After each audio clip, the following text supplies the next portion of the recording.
Lab assistant की तैयारी में लग चुके हैं? आ जाइए, आपकी तैयारी को और बेहतरीन करते हैं। तो बेटा प्रतिज्ञा क्लासेस आपकी तैयारी को बेहतरीन बनाने के लिए आपके साथ खड़ा है। अब आपको सिलेबस पता है कि क्या क्या पढ़ना है, और आपको ये भी हम बता देंगे कहाँ से पढ़ना है। तो थोड़ा ये भी जानकारी ले लीजिए कि सर पिछले सालों के जो क्वेश्चंस आए हैं, प्रीवियस ईयर के जो क्वेश्चंस हैं, उनमें कौन से टॉपिक में से कितने क्वेश्चंस निकल के आए। क्योंकि नो डाउट पेपर पैटर्न जो रहता है, पेपर पैटर्न कहीं ना कहीं ये आपको इंडिकेट करता है कि ज्यादा क्वेश्चन कौन से टॉपिक में से निकल के आने वाले। तो पैटर्न को समझना, रणनीति समझना एक बहुत बड़ी चीज होती है। तो लैब असिस्टेंट के लिए प्रीवियस ईयर के पेपर्स जो हुए हैं, उनमें से आपको अगर एनालाइज करें कि बायोलॉजी में कौन कौन से क्वेश्चन कहां से निकल करके आए हैं, तो बायोलॉजी के लिए आपको मैं यहां पर गाइड करने के लिए अवेलेबल हूं आपके साथ में। तो बेटा प्रीवियस ईयर के जो लैब असिस्टेंट के पेपर है आपके पास जी, तो सर लैब असिस्टेंट के लिए हमें कौन कौन से टॉपिक पे ज्यादा फोकस करना है। तो आपको फोकस करने के लिए जो बेटा टॉपिक रहने वाले, तो आपके पास में देखिए लिस्ट है। अब वो लिस्ट किस चीज की है, तो सर हमने कहा कि ये तो है टॉपिक नेम, ठीक है सर। 2016 में लैब असिस्टेंट हुआ था, उसमें कितने क्वेश्चन आए, 18 में हुआ था, और 22 में बेटा 2 दिन हुआ था जिनमें सेकंड शिफ्ट में आपको बायोलॉजी के क्वेश्चंस मिले थे। तो एक आपके पास में 28/6/2022 का, और एक है 29/6/2022 का, ठीक है। चलिए, तो सबसे पहला टॉपिक है बेटा जीव जगत में वर्गीकरण, या कह दीजिए विविधता। बेटा ये ऐसा टॉपिक है जो पहले इतने क्वेश्चंस नहीं ला रहा था, लेकिन पिछले अगर देखा जाए 2 एग्जाम्स में, तो इसने अच्छे खासे क्वेश्चंस को रखा है। अब जैसे अगर आपको कहूं तो 2016 में बेटा आपको टोटल 30 क्वेश्चन मिले थे, टोटल 30 क्वेश्चन बायोलॉजी के आए थे, जिनमें से जीव जगत में विविधता वाला टॉपिक जो है आपके लिए बेटा सिर्फ एक क्वेश्चन लेके आया था। अगर इसी टॉपिक को आपने 2018 में देखा है, तो बेटा ये आपके लिए लगभग 4 क्वेश्चन लाया है। अब इसमें क्या है, तो यहां पर आपको बेटा 5 जगत अवधारणा, Monera, Protista, Fungi, Plantae, Animalia, इन सब में से मिला करके जो मिले जुले क्वेश्चन बनते हैं वर्गीकरण के या फिर इनके, वो सारी चीजें हैं। तो हम एक पर्टिकुलर टॉपिक उठा के लाए, उसमें से चैप्टर वाइज कितने क्वेश्चन हैं, तो एक था आपके 2016 में, 2018 में थे 4। लेकिन अब अगर आप देखेंगे तो बेटा इन क्वेश्चंस के नंबर बढ़ रहे हैं, क्लासिफिकेशन से रिलेटेड नंबर बढ़ रहे हैं। और इसमें भी अगर आपको इंपॉर्टेंटली बताऊं मैं कि इनमें ज्यादातर है जो एनिमल से ज्यादा क्वेश्चन बन रहा है बेटा, एनिमल किंगडम में से ज्यादा क्वेश्चन पूछे जा रहे हैं। आपको कोई फाइलम दे दिया जाएगा, एग्जांपल दे दिए जाएंगे, मैचअप का क्वेश्चन आ जाए, मे बी ये क्वेश्चन बनता है, तो मैं एनिमल किंगडम में से ज्यादा क्वेश्चन बने जा रहे हैं। और ये आप देख लीजिए नंबर इंक्रीज आपके सामने हो रहे हैं, 1, 4, 5, और अब जो पिछला एग्जाम हुआ था लास्ट, उसमें 6 क्वेश्चन थे। नेक्स्ट सर पादप व प्राणियों में संरचनात्मक संगठन। इन शॉर्ट बेटा आप जो यहां पर बात कर रहे हैं, आप यहां पर मॉर्फोलॉजी की बात कर रहे हैं। यहां पर हम किसकी बात कर रहे हैं बेटा, मॉर्फोलॉजी, टिश्यू सिस्टम वगैरह, आकारिकी कैसी है, शारीरिकी वगैरह, उनमें। तो आप देख रहे हैं 2016 में इसके क्वेश्चन थे बेटा 3, 2018 में इसके क्वेश्चन 6 थे, 2022 में देखेंगे तो 5 और 5, मतलब कि क्वेश्चन अच्छी खासी वेटेज लेकर बैठे, क्वेश्चन अच्छे खासी वेटेज को अपने पास रखे हुए बैठे। तो इनमें अगर जीव जगत में वर्गीकरण की बात करें तो बेटा अभी भी ये 5 से 6 क्वेश्चन संभावित है। क्या है बेटा, हमने कहा अभी भी अपने पास में संभावित है। चलिए, तो एक ब्लॉक हमने ये भी रख लेना है कि सर अब संभावना आने की कितनी है इनमें से, पर्टिकुलर इस टॉपिक में से। तो बेटा अभी भी हम कहेंगे कि इस क्लासिफिकेशन वाले टॉपिक में से 5 से 6 क्वेश्चन आने की संभावना बनती है, अभी भी इतनी आपकी पॉसिबिलिटी है, ठीक है।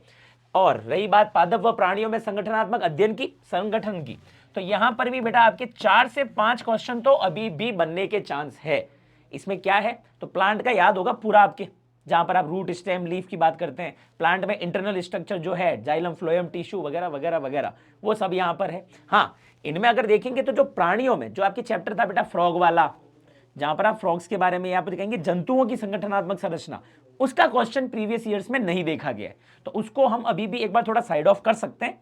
बट प्लांट के बारे में आपको अच्छे से पता होना चाहिए। एक क्वेश्चन तो एटलीस्ट आप कहेंगे कि इसी का बन जाएगा एग्जाम्पल, कि कौन से प्लांट में, या कहेंगे रूट का मॉडिफिकेशन, या ये कौन सा एग्जाम्पल किसका मॉडिफिकेशन है, रूपांतरण है। तो ऐसा क्वेश्चन ऑलमोस्ट हर बार पूछा गया। फिर आते हैं आपके साइटोलॉजी या फिर कोशिका विज्ञान। अगला कौन सा है बेटा, साइटोलॉजी या फिर कोशिका विज्ञान। पहले आपने देखा इसका, अब सेल, सेल डिवीजन, बायोमोलिक्यूल, वो वाला पॉइंट है। तो पहले 3 क्वेश्चन थे, 2018 में इसका क्वेश्चन नहीं देखा गया, बाद में एक था, और प्रीवियस जो क्वेश्चन लास्ट पेपर था उसमें इसका कोई भी क्वेश्चन नहीं बना है, ठीक है। मतलब साइटोलॉजी को बिल्कुल स्किप ना करें, आने के चांसेस है।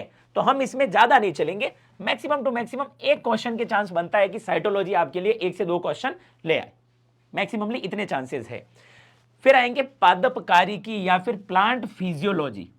पादपकारी की या फिर प्लांट फिजियोलॉजी की अगर आप बात करें बेटा,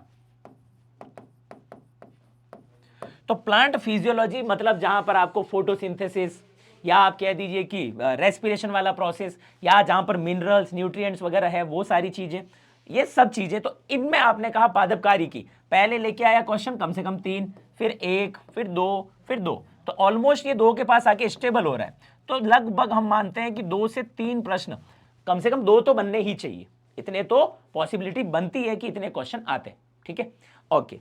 अब आता है बेटा सबसे इंपॉर्टेंट टॉपिक जिसको बिल्कुल भी स्किप नहीं करना है, सबसे इंपॉर्टेंट टॉपिक मानव शरीर विज्ञान, या फिर जहां पर आप ह्यूमन फिजियोलॉजी की बात करेंगे, जहां पर आप क्या कहते हैं बेटा, ह्यूमन फिजियोलॉजी, मतलब जहां पर आप डाइजेशन सिस्टम, पाचन तंत्र, रेस्पिरेटरी सिस्टम, श्वसन तंत्र, नर्व सिस्टम, तंत्रिका तंत्र, सर्कुलेटरी सिस्टम, परिसंचरण तंत्र, साथ में कंकाल वाला यानी स्केलेटन वाला पॉइंट आ गया, नर्व सिस्टम के बाद में आपने कहा सर एक्सक्रीटरी उत्सर्जन तंत्र, एंडोक्राइन वाला, अंतःस्रावी, बिल्कुल बेटा हर एक टॉपिक से क्वेश्चन ऑलमोस्ट हर बार पूछे। तो इनका नंबर अगर देखें, पहले जहां 6 तक था, बाद में ये नंबर बढ़ते बढ़ते बेटा लास्ट टाइम कितना पहुंचा है, 9 के पास पहुंचा है। यानी कि ह्यूमन फिजियोलॉजी के क्वेश्चन अच्छे खासे हर सिस्टम में से पूछे जाते हैं, हर सिस्टम में से पूछे जाते हैं। तो इसकी पॉसिबिलिटी बेटा अभी भी बनती है कि लगभग 8 से 9 क्वेश्चन ह्यूमन फिजियोलॉजी के बनेंगे। और याद रखना सबसे इंपॉर्टेंट टॉपिक यही है, इसको बिल्कुल भी स्किप ना करें, या इनके टॉपिक्स को हवा में ना लें, हल्के में ना लें, बहुत अच्छे से आपको ये चीज पढ़नी है। और इसमें भी आपको थोड़ा आइडिया दे अगर बेसिकली, तो स्केलेटन सिस्टम जो है बेटा मसल्स वाला, जहां सार्कोमियर वगैरह है, उसमें से क्वेश्चन लगभग 2 से 3 बार रिपीट हुए हैं सार्कोमियर से रिलेटेड, या फिर हम कहेंगे ईयर जो है या आईज वाला टॉपिक है, तो इनमें से क्वेश्चंस पूछे गए, बनाए गए। तो ब्रेन वाला टॉपिक हुआ, तो इनको बहुत अच्छे से पढ़ के जाए। फिर आता है रिप्रोडक्शन। अब नो डाउट बेटा ये भी आपके जनन या रिप्रोडक्शन भी आपके कहां से, सर ह्यूमन फिजियोलॉजी का ही तो पार्ट है, बट जनन के क्वेश्चन लगभग 2-3 नंबर में अलग से आते हैं, मतलब कहीं इनका नंबर 2 से 3 रहता है, तो इसको हमने अलग से लिया है। तो यहां पर एक क्वेश्चन पूछा गया था 2016 में, और वो भी प्लांट से था, ह्यूमन रिप्रोडक्शन का नहीं था। फिर आगे देखेंगे तो 2018 में 3 प्लांट से और 2 एनिमल से क्वेश्चन बने थे बेटा, लगभग इतने से। और 2022 में 28/6 को जो था वहां पर स्किप कर दिया गया, लेकिन बाद में वापस अगर आप देखें तो वहां पर आपको पिछले या लास्ट पेपर में 4 क्वेश्चन रिप्रोडक्शन से मिले, जहां पर 3 तो निकले ह्यूमन से, 3 तो आए प्लांट में और 1 है ह्यूमन रिप्रोडक्शन का। अब प्लांट वाले में कैसा क्वेश्चन बनाए, तो हमने कहा पोलन ग्रेन से रिलेटेड पूछ लिया, लगभग पोलन ग्रेन से रिलेटेड, या फिर कितने डिवीजन या सेल्स की रिक्वायरमेंट होती है पोलन ग्रेन बनाने के लिए, तो कुछ ऐसे करते हुए ट्रिकी क्वेश्चन घुमा के लैंग्वेज दी जाती है। ठीक है, तो ये हुआ आपके बेटा जनन या रिप्रोडक्शन तक। फिर आगे बढ़े तो इसके भी आप मान के चलिए बेटा लगभग 2 से 3 क्वेश्चन उम्मीद करते हैं कि बनने चाहिए सिर्फ रिप्रोडक्शन से, प्लांट का, एनिमल का यानी कि ह्यूमंस का, रिप्रोडक्शन से रिलेटेड 2 से 3 क्वेश्चन की पॉसिबिलिटी बनती है। ठीक है सर, आगे बढ़िए। आगे आता है जेनेटिक्स और इवोल्यूशन, विकास और आनुवांशिकी। इसकी अगर हम देखें तो बेटा ये भी अच्छे खासे, पहले अगर देखा जाए तो इनके नंबर ज्यादा बनते थे, पहले ये क्वेश्चन ज्यादा पुट हो रहे थे इन दोनों के मिला करके, जहां पर आनुवांशिकी और विकास 7 क्वेश्चन आप देख रहे हैं 2016 में। 2016 में कितने बेटा, 2016 में, ये 2018 में, ये था आपके 28/6/22 का, और ये था 29/6/22 का। तो लगभग 2016 में देखिए 7 क्वेश्चन बेटा आपके पास में किसके, इवोल्यूशन और साथ ही साथ आप कहेंगे जेनेटिक्स के। और इन 7 में से भी बेटा 6+1 का रेशियो है, जेनेटिक्स के 6 क्वेश्चन थे और 1 क्वेश्चन था आपके इवोल्यूशन का। जेनेटिक्स के 6 और इवोल्यूशन का 1। आगे चलेंगे तो आप देख रहे हैं जेनेटिक्स और इवोल्यूशन में 6 क्वेश्चन देखे गए 2018 में, और इनका रेशियो चल रहा था कुछ 3+3 का, ऑलमोस्ट दोनों क्या थे, बराबर थे, लगभग बराबर में। बट अब कुछ सालों में देखा जाए अगर पिछले टाइम में, तो नंबर इनका कम हुआ है, बट जीरो नहीं हुआ है, नंबर कम जरूर हुआ है लेकिन जीरो नहीं, मतलब अभी भी इवोल्यूशन है। ये आपके लिए डार्विन भाई साहब कभी भी क्वेश्चन उठा के ले आते हैं डार्विन से रिलेटेड, या फिर जेनेटिक्स में है तो आपके लिए कहेंगे कि कोई भी अगर लॉ ले आए, लॉ ऑफ इंडिपेंडेंट असॉर्टमेंट, स्वतंत्र अपील का नियम, आपको रेशियो पूछ लिया जाए, फिनोटाइप जीनोटाइप का क्या है, तो अभी भी आपके लिए ये इंपॉर्टेंट है। तो 2 से 3 क्वेश्चन दोनों के मिला करके कम से कम बनते हैं, 3 तो एटलीस्ट मान के चलिए कि 3 क्वेश्चन तो दोनों में से बन के आ ही जाते हैं।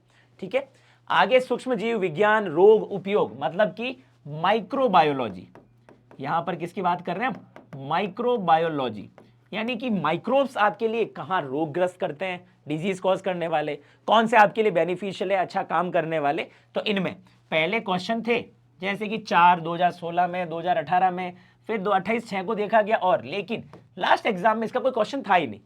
तो ऐसा नहीं है कि इसको पूरा हटा दिया आपने कि सर लास्ट एग्जाम में था ही नहीं, इस बार बनेगा ही नहीं, ऐसा नहीं होता।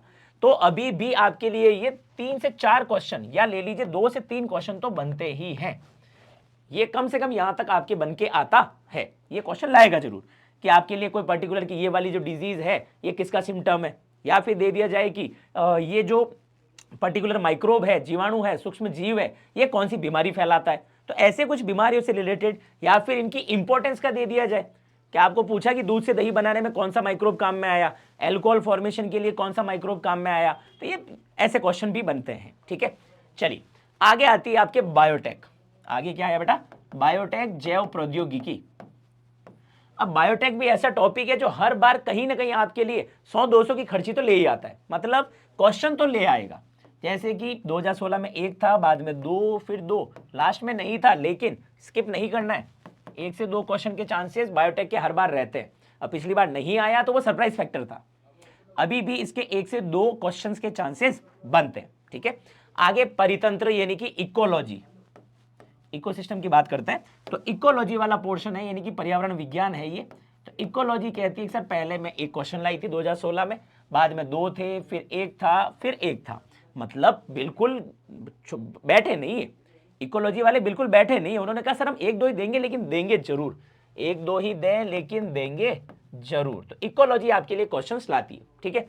फिर है आर्थिक महत्व, यानी कि कोई अगर आप देखें कोई इकोनॉमिक इंपॉर्टेंस वाला, चाहे वो एनिमल का हो चाहे वो प्लांट्स का हो, जिनसे हमें कोई बेनिफिट हो, फायदा हो, उनके बारे में बात करते हैं। तो इसमें आप देख रहे हैं पहले क्वेश्चंस नहीं थे, बट बीच में एक बार बना है, हाँ बना एक ही था, तो हम इसमें लगभग 50-50 के चांसेस है, बन भी सकता है नहीं भी बन सकता है, क्वेश्चन आ भी सकता है और नहीं भी। तो ज्यादा इसके ऊपर मैं गेम नहीं बताऊंगा आपको कि सर ये 1 तो 2 बता दो, नहीं बनता है। तो टोटली अगर आप देखें तो 2016 में नंबर ऑफ क्वेश्चंस बायोलॉजी के थे 30, बायो के कितने क्वेश्चन थे 30। अगर आप क्वेश्चन देखें 2018 में बेटा बायो के क्वेश्चन थे 34 आपके, ठीक है, ओके सर। 2022 में अगर आप 28/6 में और वापिस देख लीजिए 29/6 में, तो यहां पर भी आपको 30-30 क्वेश्चन तो मिल जाएंगे। और ये 30-30 क्वेश्चन बहुत बड़ा मार्जिन रखता है बेटा, 30 क्वेश्चन, ईच क्वेश्चन आपके लिए लाता है 2 नंबर का, तो 60 नंबर तो आपकी बायोलॉजी लेकर आती है। और अच्छे से अगर आप तैयारी कर रहे हैं लैब असिस्टेंट की, आपके लिए बायो सब्जेक्ट पड़ा है, तो बायो को हल्के में ना लें, और बायो हल्के में भी ना लें, प्लस अगर बायो ने कभी आपको हल्के में ले लिया तो फिर ये 60 नंबर तो सीधे चले गए। हाँ सर 1-2 तो कर ही लेंगे, बट 1-2 से क्या ही कर लोगे। तो इसलिए अच्छे से याद रखने कि इनमें कौन से वाले टॉपिक ज्यादा इंपॉर्टेंट। तो हमने फोकस किस पे किया है बेटा, ह्यूमन फिजियोलॉजी पर, अपना मेन फोकस किस पे था, ह्यूमन फिजियोलॉजी के ऊपर मेन फोकस रखना अपना। इसको जितना बेटर कर सकते हो, हर एक सिस्टम जितने भी, तो मानव कार्य की, और वहां पर भी आपको मेजरली ये जो आपके स्केलेटन, नर्व सिस्टम वगैरह है, या आप कह दीजिए डाइजेशन सिस्टम है, तो इनको बहुत अच्छे से फोकस करना है। ये सबसे इंपॉर्टेंट टॉपिक है। क्वेश्चन इतने दे के जाता है हर बार, खर्ची देगा तो अच्छी खासी दे के जाएगा, ठीक है। चलिए अब सर बात ये रही कि क्या हम तैयारी कर, तो बेटा देखो यूं है, इंफॉर्मेटिव वीडियो तो हर कोई बना रहा है, हमने इसके लिए आपके लिए क्लासेस स्टार्ट कर दी है। तो आप प्ले स्टोर में जाकर के, या कह दीजिए जो प्लेलिस्ट है वहां पर आपको बकायदा लैब असिस्टेंट की क्लासेस मिल जाएगी। जैसे बायोलॉजी की क्लासेस मैं ले रहा हूं, आपको सारे टॉपिक्स यहां पर मिलेंगे, एमसीक्यू क्लासेस भी आपके लिए लगवाई जाएगी, और अदर सब्जेक्ट्स की क्लासेस भी आपके रहेगी। और ऐसा नहीं है कि सिर्फ हवा में बात हो रही है कि सर क्लासेस कहाँ है, बिल्कुल बेटा क्लासेस स्टार्ट हो चुकी है आपके लिए लैब असिस्टेंट की। आपको प्रतिज्ञा क्लासेस का जो चैनल है उसको सब्सक्राइब कर दीजिए, ज़्यादा से ज़्यादा लोगों को शेयर कर दीजिए, और आपके लिए ये क्लासेस ऑपरेट होना स्टार्ट हो चुका है। बायोलॉजी के लिए मैं खुद आपके लिए अवेलेबल हूँ, मुकेश वैष्णव, और अदर सब्जेक्ट्स की क्लासेस भी आपके लिए चालू है, ठीक है। चलिए, और अब सर रही बात करें ऑफलाइन या ऑनलाइन अगर हमें ये कोर्स लेना है, तो बेटा ऑनलाइन कोर्स के लिए आपको प्रतिज्ञा क्लासेस का कहेंगे कि ऐप डाउनलोड करना है, प्ले स्टोर पर मिल जाएगा आपको, और वहां पर आपको कोर्स मिल रहा है ओनली 999। कोर्स कितने में मिल रहा है बेटा, 999, जहां पर आपको लाइव क्लासरूम रिकॉर्डेड क्लासेस वगैरह या लाइव बैचेस भी मिलेंगे। ये दोनों पेपर्स के सब्जेक्ट मिलेंगे, 1 साल की इसकी वैलिडिटी है, कंप्लीट कोर्स आपको दिया जाएगा, प्लस इसमें आप कहेंगे सर टेस्ट सीरीज, तो उसके बिना काम ही नहीं चलना है, तो टेस्ट सीरीज भी आपको यहां पर अवेलेबल होगी, टॉपिक वाइज भी मिल जाएगी, टॉपिक वाइज आपकी प्रैक्टिस सेट्स मिलेंगे ताकि आप अच्छे से प्रैक्टिस कर पाएं। और रही बात अगर आपके लिए ऑफलाइन, तो बेटा ऑफलाइन भी हमारे बैचेज स्टार्ट हो चुके हैं, ऑफलाइन भी हमारे बैचेज स्टार्ट हो चुके हैं। तो और अधिक क्यूरीज अगर आपकी कोई है तो आप आकर के या फिर दिए गए नंबर पे आप कॉल करके क्यूरीज को जो भी कहेंगे शांत कर सकते हैं, और ऑफिस आकर के भी हमसे जानकारी आप ले सकते हैं। तो इसी के साथ में ये जो 2025 का अपना टारगेट है लैब असिस्टेंट का, उसके लिए रणनीति हम बना चुके हैं, सिलेबस हमारे पास में है और इसको हमने फॉलो करना स्टार्ट कर दिया है। तो और आगे जुड़ते रहिए हमारे साथ में, ज़्यादा से ज़्यादा लोगों को शेयर करिए, चैनल अगर सब्सक्राइब नहीं किया था आप चैनल सब्सक्राइब कर दीजिए। और अब मिलते हैं लेक्चर में, फिर से कंटिन्यू क्लासेस चल रही है उन्हीं में आपको, तब तक के लिए थैंक यू फॉर वॉचिंग। जय हिंद, जय भारत।